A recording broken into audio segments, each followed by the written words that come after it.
4 മണിയെല്ലാം കഴിഞ്ഞ് 5 മണിയാവാനായി. ഞാൻ ഉണ്ടാക്കുന്ന സാധനം എന്താണെന്ന് വെച്ച് കഴിഞ്ഞാൽ ഈത്തപ്പഴം പൊരിച്ചത്. അതിന് ഞാൻ കുറച്ച് മൈദ എടുത്തിട്ടുണ്ട്. ഇനി ഇതിലേക്ക് കുറച്ച് ഉപ്പും പഞ്ചസാരയും ഇട്ട് നല്ലോണം മിക്സ് ആക്കിയിട്ട് നമുക്ക് ഈത്തപ്പഴം പൊരി ഉണ്ടാക്കാം. ഇതിൽ കുറച്ച് ഉപ്പ്, പിന്നെ പഞ്ചസാര, കുറച്ച് പഞ്ചസാര, എന്നിട്ട് ഇത് നല്ലോണം ഒന്ന് മിക്സ് ആക്കാം. ഇനി ഇതിലേക്ക് നമുക്ക് വെള്ളം ഒഴിക്കാം. ഇങ്ങനെ വെള്ളം ഒഴിച്ചിട്ട് നല്ല കട്ടയൊന്നും ഇല്ലാണ്ട് നല്ല കട്ടിയായിട്ട് ഇതൊന്ന് മിക്സ് ചെയ്തെടുക്കാം. എന്നാലേ ഇതിനൊരു ടേസ്റ്റ് ഉണ്ടാവും. അല്ലെങ്കിൽ നോമ്പ് തുറക്കുന്ന ആൾക്കാരെല്ലാം ഇങ്ങനത്തെ ഓരോ ഡിഷസ് എല്ലാം ഉണ്ടാക്കുമല്ലോ. നമുക്കൊരു ആഗ്രഹം. മൈദയെല്ലാം നല്ലോണം മിക്സ് ചെയ്തിട്ടുണ്ട്. ഇനി നമുക്ക് അടുത്ത പരിപാടി ഈത്തപ്പഴം നല്ലോണം ചതച്ചെടുക്കണം. അപ്പം ഞാനത് ചതക്കട്ടെ.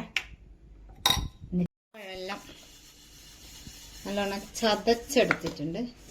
നമുക്കിതെല്ലാം ഇതിൽ മിക്സ് ചെയ്യാം.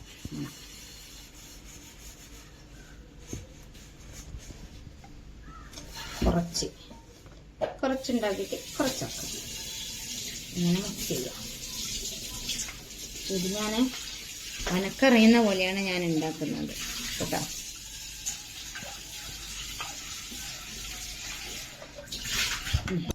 അപ്പം ഞാൻ ഒരു പാൻ വെച്ചിട്ടുണ്ട്.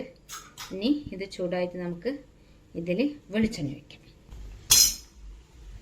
അപ്പം അങ്ങനെ ഞാൻ കുറച്ച് വെളിച്ചെണ്ണ ഒഴിച്ചിട്ടുള്ളൂ. കുറച്ചധികം. നമുക്കിതിങ്ങനെ ഓരോന്നായിട്ട് ചുട്ടെടുക്കാം. 1